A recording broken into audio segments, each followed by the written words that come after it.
Welcome back to Entertainment Banter. My name is Joel, and my Smirnoff Ice drinking friend here. You bastard! And I'm Matt. Who's what are you drinking, Matt? What are you Well, drinking? you called me out, you jerk. It's Smirnoff Ice, raspberry flavor. Listen. Listen. When you have parties at your house and people bring stuff and they leave it there Air as a courtesy, parties. Look, I'm just telling you, desperate times call for desperate measures. Yeah, It's like you can't pod without drinking. Let me tell you. it's like the Kool-Aid of beverages for adults, I guess. That's the best way to describe it. That's a good way to describe it. Yeah. All right. So, anyways, can we focus on what we were going to talk When about? when you ice someone is when you go to a bar and you order them like a Smirnoff Ice and they have to pound it. Yes. And you're It also babysitting means that you're going thing to take like them out back and hit them over the head with a fucking hammer or something. That's also what it means. babysitting that Smirnoff Ice like it's like your 10-year-old. I don't know what that Do means. you want to sip? Do you want to sip? All right. Can you hand it to me? Yeah, I would love to hand it to you. I would start with the glass bottle over your head. So tonight we are going to exit the realm of movies. You're terrible at this.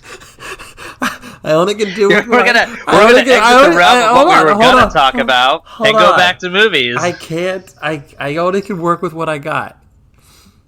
I don't. Okay, So whatever. we're gonna leave the realm of motion pictures and enter the world of live theater and musicals. Live theater. Live God. theater. Musicals. What? Musicals. You know those things that you start watching live people on stage and they emote and then it progresses a story and then sometimes they break out into song and dance? Yeah, that's what we're doing. What? Okay. All right. Let's do it. All right. So what are we talking about? I think we should start off with Matt. What's your favorite musical, or at least what's the most recent musical you've seen that you enjoyed a lot? Ooh, most recent that I enjoyed. Well, it's hard because obviously there's musicals out there I haven't seen yet, like Hamilton. What? You haven't seen Hamilton? Oh, what? So, anyways, yeah, I haven't seen Hamilton yet. But the most recent musical. That's a good question. That I liked. That's a good question. Oh man. What was yours? I'm gonna go back. I'll throw it back at you. I'll think about it some more. Well, I can't tell you. I had a lot of musicals I enjoyed. A lot of them. Because I think the hard part is the one I recently watched. That's what you said. That's what makes it hard. Okay, well, the most recent one I've seen was, of course, Lion King.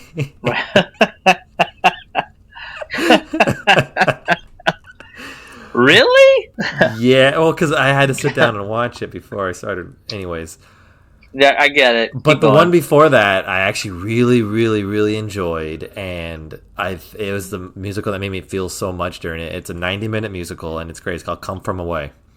And I don't know if you know anything about Come From Away, but it's a story about when 9/11 happened and all the flights got redirected to land somewhere, and they all landed in this remote city in Canada.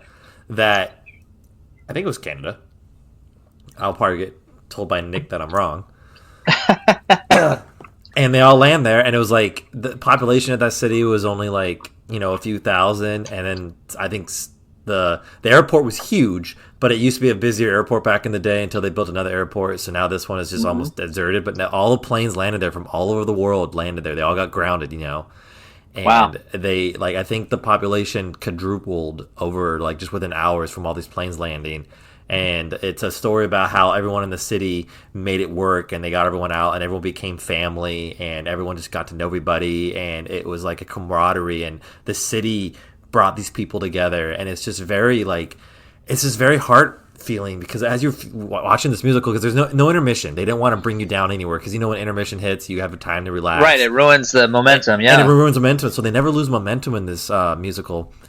And you just feel the emotions, and they're so raw. And you forget about when the people land in those planes. There's no real technology, so no one knew what was going on. Not like now. No Not one like knew. now. Yeah, no one knew what was going on. People heard there was terrorists, there was bombings. Yeah. They barely found out that the towers fell. Like, it's just such This is crazy. a musical? Yeah, and it's very good. Wow. It's very good. And they talk about how every year now, a lot of those people go back to that city every year as an anniversary on 9/11. Yeah, that's interesting. Well, yeah, you had to top me. I mean, You should go see it. yeah. Well, It's in Canada right now. Only because same reason you saw Lion King.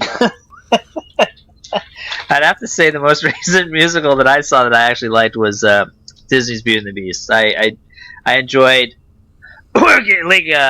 seeing that. Why'd you cough?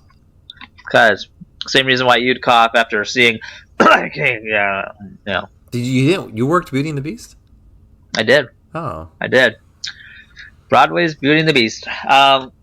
What's interesting though, I really enjoyed that show. Actually, that was one of my favorite shows. Surprisingly, because I hadn't seen the show until I physically worked it, so that was interesting. But I have to say that was the most recent. That was the most recent one that I saw that I enjoyed. Thought it was well done. I'm so all these like Disney musicals and all that, and all these like they're almost like spectacles to me. I'm really into like Hamilton was a good one. I know you haven't seen Hamilton, but I've been obsessed with the music. To be honest, though, the creator or the writer Lin-Manuel Miranda, however you say his name, I probably butchered the crap out of that. He also wrote In the Heights, and he also starred in The Heights, and I actually liked that musical a bit more because it was more relatable to you as of now, because it was a more modern musical, right? Right. But Hamilton is so good because it's so smart and it's just so well done. Like the history of it, I learned more about history listening to this song than being in my history class. Like I actually, after listening to these songs multiple times, I actually had to go back and read history of the presidents. I wanted to know like all that jazz, and it's very interesting. He did a very good job, and it's very intelligent.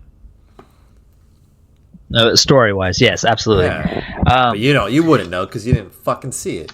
I didn't see it. Well, you know why? Between work and $1,000 a ticket almost. No, well no. I mean that it is what it is. But no, it was more about the hassle of going to be able to go see it. Like to me, I've always been one of those individuals that I need to go when the hype has cooled off, and that goes for movies and everything else across the board. Like I still haven't seen Breaking Bad. Like there's certain things I just have to wait. When Walking Dead was on and everyone was talking about it, I had to wait like Walking till Dead season is still 4. on. No, I know, but I didn't start watching it until like season 4 came out. You know what I mean? Breaking Bad has cooled off. Yeah, so because then I can enjoy it without the hype,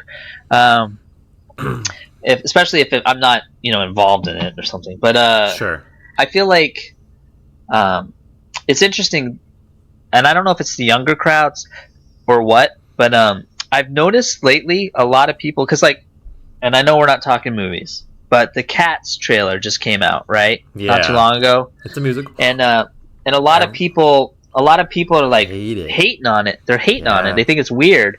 And I'll be honest with you, I actually thought it looked kind of fun. And it's because, it made me start thinking, is it a generational gap now? The Roger and Hammerstein generation, is it done? That's Andrew Lloyd Webber, buddy. No, I know, I know, but I'm just saying in those areas, in those time periods, are those types of musicals gone? Is what I'm saying. Is it the Hamilton? I mean, even Wicked is borderline trouble compared to that. Look, man, Cats was dead the moment it started. Well, it's been one of the longest running shows. Okay, I know, it's crazy. And before we had movies like Shrek and Dr. Seuss making it to the stage. Have you seen Cats? Stage Broadway live? Yes. Oh God, it's awful. No, come on. It's classic. It's like classic musical theater. It's like, in my opinion, that's just. I don't know. That's like hating a Humphrey Bogart film. It's just, it's what prompted other movies to be made, other shows to be made. It's like one of the original classics. That's like saying you hate Les Mis or you hate Phantom of the Opera. I've never seen Les Mis, to be honest. Les Mis is an amazing show. It is long, but it's friggin' amazing. It's one of the best shows you can see. Miss Saigon. Like Yeah, I mean, I like Mix Saigon. it's just tough because like I guess what I'm saying is like generational gap wise, like because you had shows like in the '90s like Rent come out, and they were controversial, and Avenue Q, because they started talking about modern time issues, whether it was AIDS or gay relationships or whatnot and have you, but then you still have the classics like Grease and West Side Story, and West Side I just Story is good. They revisited West Side Story. They revised it. There we go. But like you said, like nowadays, I feel like it's just God help me. We're always trash on it. This should have been Entertainment Banter Volume 2. We hate Disney for life, because like all we do is talk about it. But the thing is, the reality is, a lot of the more modern musicals that are coming out these days, and it's because of Disney, is Lion King, Aladdin, Little Mermaid. Lion King's been there. Little Mermaid was on Broadway like 10 years ago and failed. It failed. Right, but my point is Frozen. Like they're just pumping out musicals based on their movies. Like that's why Hamilton. Because the movies are musicals. Breath of fresh air. No, I get it, but it's one of those things. Like nowadays, it's almost like they write the animated feature to accommodate a musical. Like when I watched Mary Poppins Returns, I cringed the whole time I watched it, because all I could think of was like, they wrote this damn movie so it could be a musical on stage. That's the only reason why they wrote this movie, so it could be a musical. Probably. There was even shots in that movie where it was blatantly a soundstage to the point where it almost looked like a theatrical stage. It literally looked like I was watching the show in a theater house. That's what it looked like. The bike scene with the lanterns, that was straight up like a theater. I would expect to see exactly how they shot it on film in a theater. That's how fucking theatrical it looked. It was ridiculous. Well, that's cool. So, that's jobs. It's jobs, but make a theater show. Don't make a movie. You know what I'm saying? Make it a theater show. People would have gone. I guarantee you that theater show would have been way more popular than the movie. So with that being said, Broadway just closed King Kong. Yeah, I had the chance to see it, but do you think they just made that musical just so they could have a giant fucking ape on stage? Let me tell you, that fucking ape was everything. It was spectacular. That puppet, 15 people to control that thing. No, that looked amazing to me. But that's the only reason why they did the show then. Of course, monkey. Why else would you fucking do it? Of course. But you know what? You know what's cool about that though? Because it does a nod to theater, like in the film. Like they take it to a theater. In the film, they take King Kong to a theater. Yeah, that's true. It's so cool to see what it. I mean, that puts you in the movie a little bit too, like now you're in the movie, you're in that theater where Kong is being presented. They did do that because he came out. I just noticed when I got to see it by myself. I'm just sitting there in front row mez, and I see drop lines coming downstage of the proscenium, and I'm just thinking, oh boy, Kong's coming out to visit the audience. And some of the audience members like backed in their seat like, oh shit, because it's like a 30-foot tall puppet that looks amazing. And you have to wonder this. Do you think they closed that show because of complications? Because, I mean, to maintain a puppet that massive, it wasn't drawn in, the money? They weren't. No, when I went to go see it, I think it was a Friday night and not even half full. Yeah. That's unfortunate. Well, the thing is, the singer they got, the lead actress, boy, she had a voice. It was wonderful. She was gorgeous. Can't act. Awful. I couldn't handle it. Could not handle it. Was there more talking than singing, or what? No. It's just like when she did like acting, like she was trying to make fun of like. Where I noticed the most, Kong was when Kong first kidnapped her in the jungle, and she's standing there like trying to figure out what's going on, and then Kong comes on and starts going oh, and then she started going oh, but it was like really bad. I'm like, this is bad. Well, we still have time in this podcast, but we tend to like run out of time. So I wanted to talk about real quick. Do you have a favorite musical? And then and it doesn't have to be in the musical, but do you have a favorite song from a musical? It doesn't have to be the same musical. It could be any musical. Like, is there a favorite song you always love listening to, or I go a favorite through moods.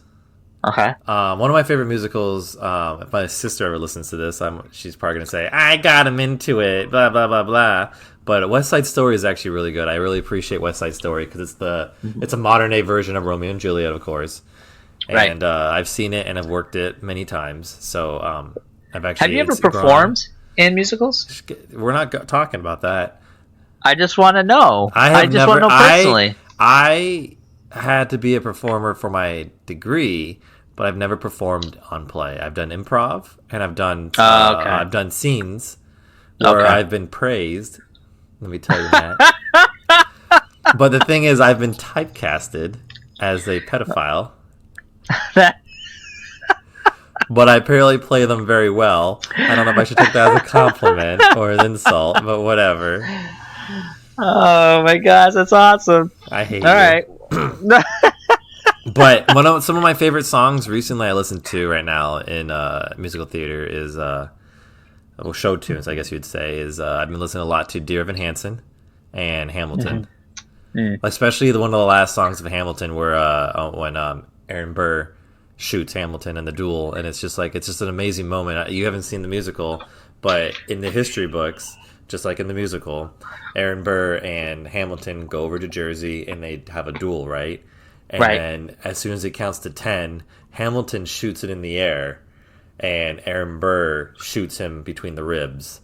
And it's just like, it happens so quick, and it's such a good moment. Like, it makes you have chills because, like, right when he shoots the gun, Aaron Burr, Hamilton goes into his head and he starts talking about how his death right in front of me and all these things, like, oh, the last thing he says is his wife, like, Eliza. And then he goes, and then he shoots his gun in the air, and then all of a sudden, poof, it comes back to normal, and then it's like, whoa, what just happened, kind of thing. Yep. And it's really neat. And like, if you see it on stage, they play out the bullet with like 8 different actors, and they have the bullet slowly come towards Hamilton, and it's really cool. Yeah. It's really well done. Yeah. Yeah. So I've noticed with you always tend to lean towards the modern stuff, regardless in all aspects. You kind of because I like to relate to it more. Yep. I do enjoy. Yep. I enjoyed Hamilton, but listening to Dear Evan Hansen, Come From Away, or even like In the Heights, those are some of the ones I've been listening to a lot. You can relate to it because like you can put yourselves in those shoes because you have experiences that can relate to that. Like 9/11, you can almost think you remember where you were on 9/11, don't you? Oh, of course, absolutely. Yeah. And then you have In the Heights, where like there's the poor in New York, and you're on this corner, and it's a whole story about that. I can relate to that growing up. You definitely can relate to that. And then like when what's her name dies? God, I can't remember right now. But she dies, and there's this whole moment about it, and it's very sad. And then, of course, in like West Side Story is a modern day kind of thing. Yeah. So you could relate to it more, and it has more meaning in the sense to me when you can. Like Dear Evan Hansen too with the suicide.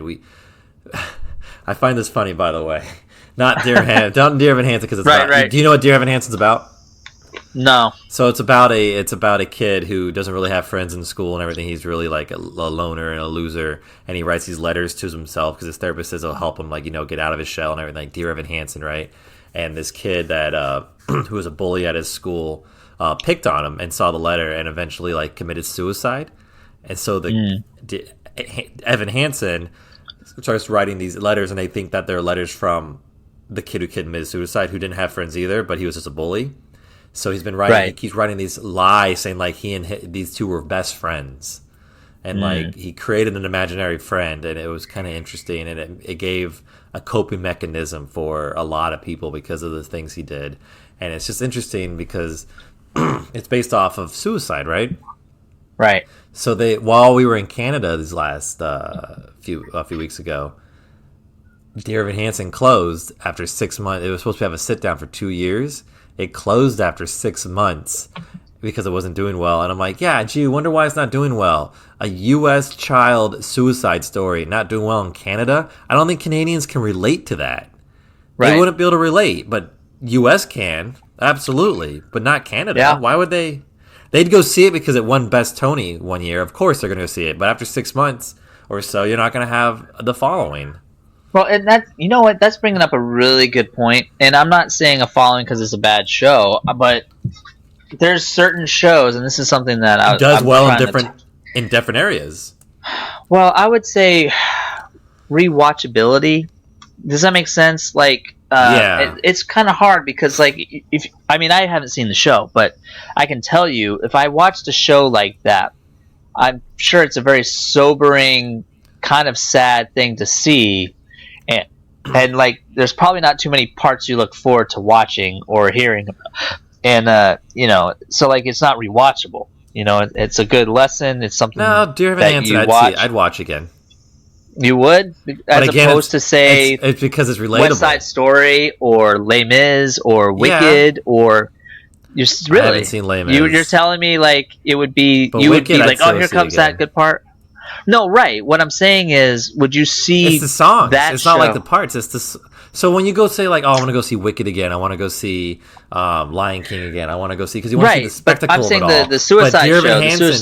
Dear Evan Hansen. Okay. You're going to see it because the songs are so meaningful and so real, and you feel it. It's just like the same reason why we'd go see a concert again with the same damn set list. Yes. You feel it. It's emotion. And you also want to hear like how this performer puts it on because the performer cries and sings at the same time. It is astonishingly well. I know it's not Ben Platt who did it on Broadway, but he did it so well. Like still, I'm like, how are you breaking into crying and then into song and belting that? How is that possible? Yeah. Okay. That's good. That's good. All right. I was just curious. Yeah. Well, fuck you. All right. Well, that's interesting. Yeah. I mean, for me personally, I like the old classics. That's what I just was raised like on them. Singing in the Rain. I do like Singing in the Rain. I love Christmas Carol. I think it's one of my faves. Christmas Carol. King and I is good. Christmas Carol is a theater. We haven't talked about theatrical shows. It's true. Christmas Carol is one of my favorite theatrical shows. Only because I've worked for the last 8 years of my life. It's one of my favorites. It's good. So I don't know. But I am. And then like I did perform quite a bit. So like I actually was in West Side Story, and I did a couple other things. But like, were you Tony? No. I played Baby John, man. I was a little guy. I was a character actor too. I was a character actor. Yeah. But I was happy. I loved playing Baby John because I purposely shaved my head, but I left a little baby curl in the front to be Baby John. You should kill yourself. We'll do a musical after you. My wife was mad at me because I also performed Milky White, not West Side Story, Into the Woods. I never seen Into the Woods either. They rehearsed for 9 months. I showed up in the last 2 weeks and I got all the reviews. She wasn't too happy about that. That's funny. So we are getting closer on our end time here. Okay. I wanted to ask this question. So yes. With the musical theater talk and all that, is there any show you would like to see become a musical? Like, I have an idea. Like, what would you like to see become a musical? Because like Spider-Man, we saw Spider-Man. It did fail. I mean, I'm sure we'll see it come back eventually. Batman the musical. But what would you rather? What would you? I mean, I still wanted to see Spider-Man the musical. I really wanted to see that. Well, I'm a very traditional person, but I would. Oh, sorry. Go ahead. So no, yeah. So you haven't answered here. I was going to answer my question, then let you answer. Then answer it. You answer your question. I would like to see Super Mario Brothers the musical. The fucked up part is that would be really popular. It would be good because it could start out with Bowser kidnapping the princess. Well, if they're bringing back, like Shrek the musical and I don't know, SpongeBob the musical was good. SpongeBob the musical was good. Was it really? Yeah. Seussical is what you're thinking of, is Dr. Seuss musical. Yes, you're right. Thank you. Mm-hmm. That's funny. Well, no, I'm a more traditionalist, so I would pick something like Sleepy Hollow the musical or something like that. I would try to find like an older. I like Swamp Thing the musical. I think some of the best theatrical shows are like the scary ones, like Frankenstein and Dracula. I always loved those ones on stage. Of the Opera too? Yeah, I'm a fan of Phantom. So for sure. You knew they made a sequel to Phantom of the Opera? Yes, I do Love know that. Never Dies. Yes, I know. A sequel no one asked for. Yep, yep. Well, it's just like the Matrix Wretched. 4, because God I forbid. heard. I heard. Isn't that awful? We had to go to movies. Wretched. It's just wretched. I read in articles like Keanu Reeves gonna because be in it. the one movie no one asked to have, like, you know what I mean? That's what I'm saying. Like, No one's asked for another Matrix movie. No one asked for it. well, and we talked about this too. It's like Avatar. It's like it's done. No one's asked for another. Yeah, no one it's gives over. a shit about Avatar. But James no Cameron one. does.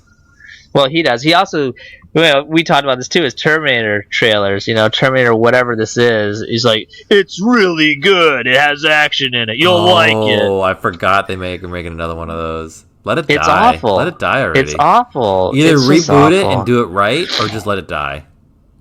They did reboot it, and they were doing it right, and they still screwed it up. How come we haven't gotten a Jaws remake yet? Well, because other people are doing stupid things like Mega Shark and the Deep Blue Sea and yeah. Oh, we're getting off this musical theater topic. We are. This is Jaws the musical. Jaws the musical. How cool! There that'd be you go. like King Kong, Godzilla the musical. I don't know. You know what I still would like to see? Disney won't do it. Fast and the Furious the musical. And I've seen an example of it before. I think it was in Canada, but it was a cheap version of it because they used comedians. It was for highlighting comedians. But I would like to see the Muppet Show straight up done like the Muppet Theater. That would be cool. And like I said, I saw a clip of it for Canada with the guest star on it too and everything. Yeah, but they would do. But the problem is they did the Muppet Show, but it was really more about introducing stand-up comedians, so it didn't really work. Right. I would actually want to see the Muppet Show. I think that would be awesome. I would love to see something like that. Wow. Make that a musical. I'd go see that. All right. Yeah. You hear that? You hear that, Broadway? We made some claims here, and we want you to cash them. Yeah. So there you go. Transformers the musical. All right, and on that bombshell, get Michael Bay to write it and direct. He'd have to blow up a theater every night. And if you get Shia LaBeouf back in it, that would be amazing. Just do it. Just do it. Just transform and roll out. You have no idea what Just Do It's from. You don't watch pop. I sure as shit do, because unfortunately, even stuff that stupid makes it across my desk, if you know what I'm saying. Like, I never pay attention to that shit, but that was so dumb. You know, he's making a movie now, but he's playing his father. His father looks like a weird beatnik. Weird. Sorry, Shy. Don't get mad at me. I'm just saying how I see it. He'll hunt you down. I'm sure he will. I'll just do you. I'm like, whoa, calm down, buddy. All right. So anyways, well, we're gonna bring this to an end on that bombshell. Thank you, Top Gear. Right. Yeah. So, thanks for listening to Entertainment Banter. My name is Matt, and my name is Joel, and I'm not drinking a Zima. I'm done.